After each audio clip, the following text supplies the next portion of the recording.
Assalamualaikum warahmatullahi wabarakatuh. Halo, apa kabar sahabat sejuta kisah?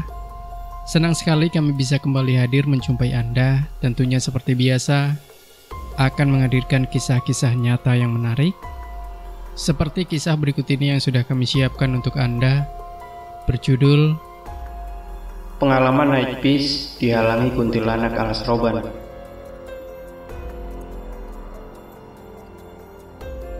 Cerita kali ini tentang pengalaman saya sendiri di alas roban yang terjadi di tahun 2003. Naik bis dan dihalangi kuntilanak alas roban. Saat itu saya masih bekerja di sebuah perusahaan mebel di Klaten, Jawa Tengah.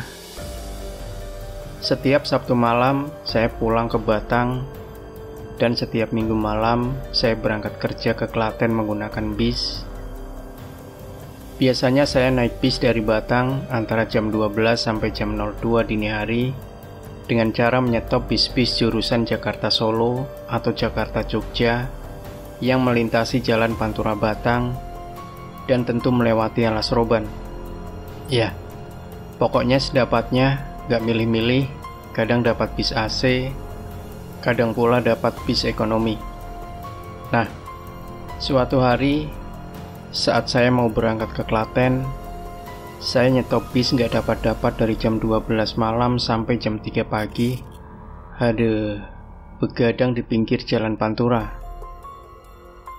Nah, jam setengah 4 pagi saya baru dapat bis. Nama bisnya saya lupa, tapi jurusannya saya ingat, jurusan Jakarta Wonogiri, bis ekonomi. Kondisi fisik bis sudah banyak yang keropos. Kalau orang Tegal bilang namanya bis obregan. Penumpangnya penuh sesak, baunya kecut, ampun dah pokoknya. Saya nggak kebagian tempat duduk dan berdiri di bagian belakang. Kondisi tempat duduk pun mengenaskan. Sudah banyak yang sobek, sampai pipa besinya pada kelihatan, serta bagian di atas sudah banyak yang bolong dan nggak bisa untuk naruh tas. Bis melaju pelan, mungkin kecepatannya sekitar 60 hingga 70 km per jam. Jam 4 pagi menjelang saat sholat subuh, bis memasuki jalan alas roban lama, jalan alas roban tengah yang berkelok-kelok. Kondisi jalan sangat sepi sekali, hampir semua penumpang bis pada tertidur.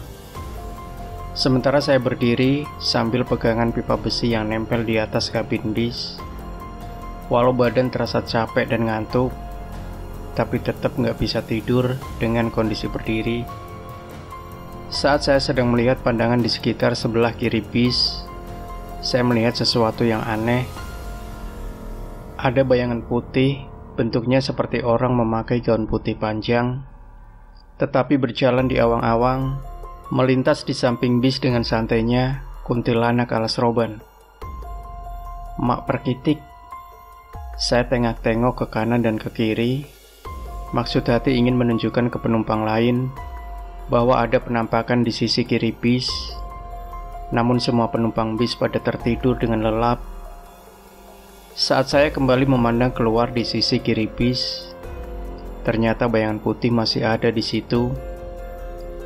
Entah kenapa saya terus mengamati bayangan putih tersebut, dan lama-lama bayangan putih tersebut melesat ke depan dengan cepat dan menghilang.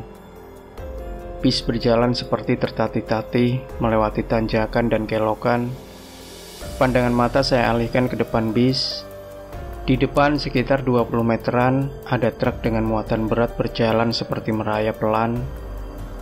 Penasaran, saya maju ke depan dan berdiri sekitar jarak 3 kursi dari kaca depan. Saat lagi konsentrasi melihat ke depan, saya melihat ada seorang perempuan nenek-nenek menggendong kayu bakar, berjalan menyeberang dengan pelan. "Awas Pak Supir, ono wong nyebrang." "Awas Pak Supir, ada orang menyeberang," teriak saya. Sopir menjawab, "Menengah wae Mas, ora ono wong nyebrang." "Diam saja Mas, gak ada orang nyebrang." Sopir dan kernet spontan melihat ke arah saya. Saya melihat sopir dan kernet juga seperti ketakutan. Saya hanya bergumam dalam hati, tadi memang benar ada orang menyeberang. Saya tetap konsentrasi dan pegangan pipa di atas kabin dengan erat.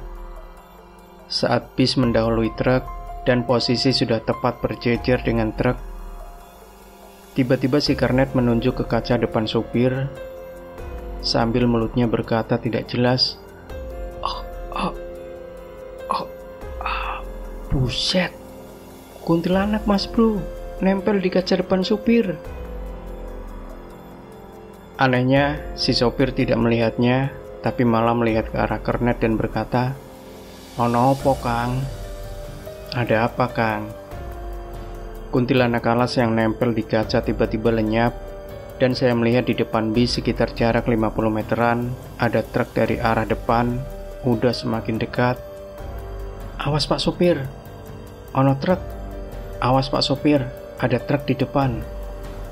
Pak Sopir langsung tambah kecepatan dan banting ke kiri, namun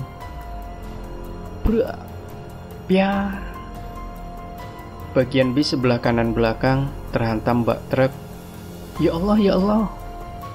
Refleks saya berteriak, dan penumpang pada terbangun, ada yang menjerit, dan ada pula yang teriak. Bis berhenti sejenak di pinggir jalan, dan saya, sopir serta kernet saling pandang dan menyimpan seribu tanya tentang makhluk yang nempel di kaca. Sejenak kemudian sopir dan kernet turun untuk memeriksa kondisi bis. Ternyata kaca bagian belakang kanan pecah, namun untungnya semua penumpang selamat.